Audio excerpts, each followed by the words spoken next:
Bonjour, bienvenue dans la série sur les échecs.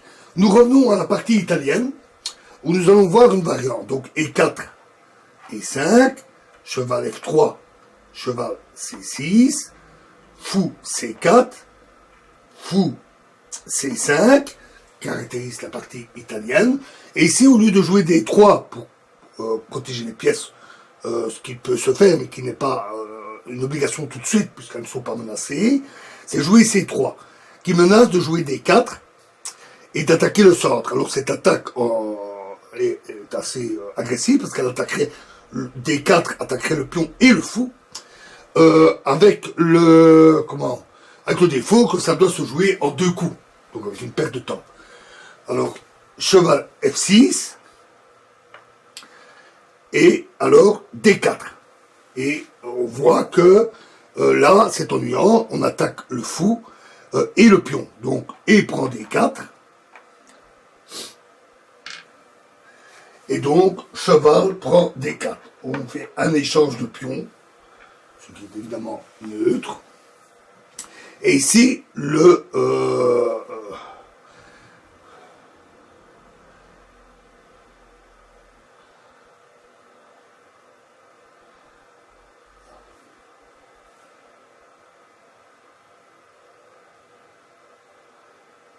oui, excusez-moi, pas le cavalier. Le pion prend le pion. Ainsi, on contrôle vraiment le centre. Et le fou est toujours attaqué. Ainsi, les blancs prennent le contrôle du centre.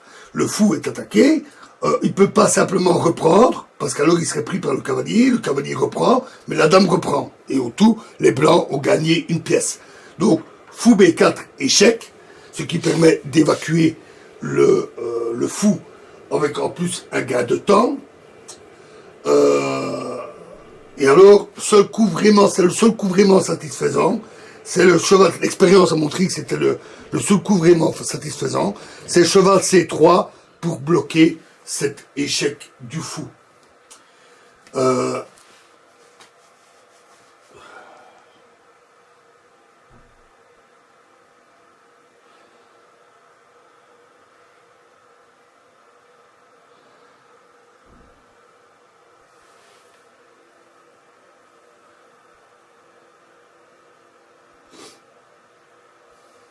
À ce moment-là, on remarque aussi que ce pion-là n'est plus protégé. Cheval prend E4. Donc, le cavalier prend ce pion-là. Et il faut noter que le cavalier ne peut pas le reprendre. Parce que il est cloué. Le roi sera en échec si on le bougeait. Ça serait illégal. Donc, on va roquer. Le moment est venu de roquer. On met le roi à l'abri. Et en même temps, le cheval n'est plus cloué par le fou. Puisque le roi n'est plus derrière.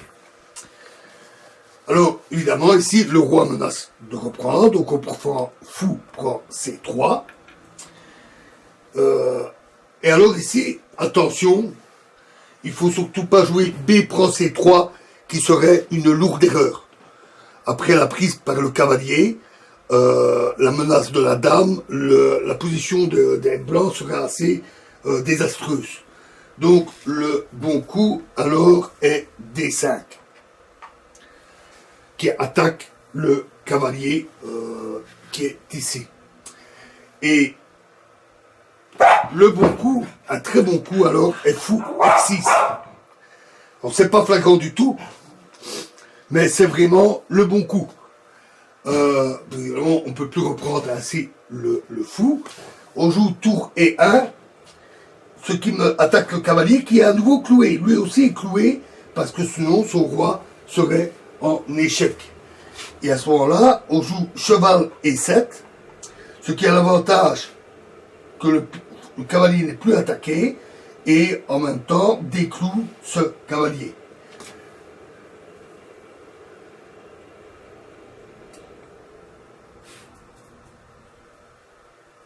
À ce moment-là, on prend tour prend E4, ce qui permet de regagner le cavalier qui a été perdu. Et les noirs, enfin, roquent aussi pour se mettre à l'abri. Alors, dans cette position, les blancs ont un pion de moins. Par contre, ils ont une position nettement avantageuse. Ils sont mieux développés, Ils ont même une tour qui est sortie. Ils occupent plus d'espace, mais ils ont un pion de moins. Bon an, maintenant, les deux se compensent plus ou moins. Il faut le dire que ça donne un jeu qui est tout de même fort compliqué. Fort compliqué aussi bien pour les blancs que pour les noirs. Donc c'est une variante, si on aime les jeux complexes et les grosses bagarres, on peut dire que c'est une bonne ouverture. Voilà. Alors, dans la prochaine vidéo, nous continuerons sur la partie italienne avec une ouverture très célèbre appelée Gambit Evans. Je vous remercie.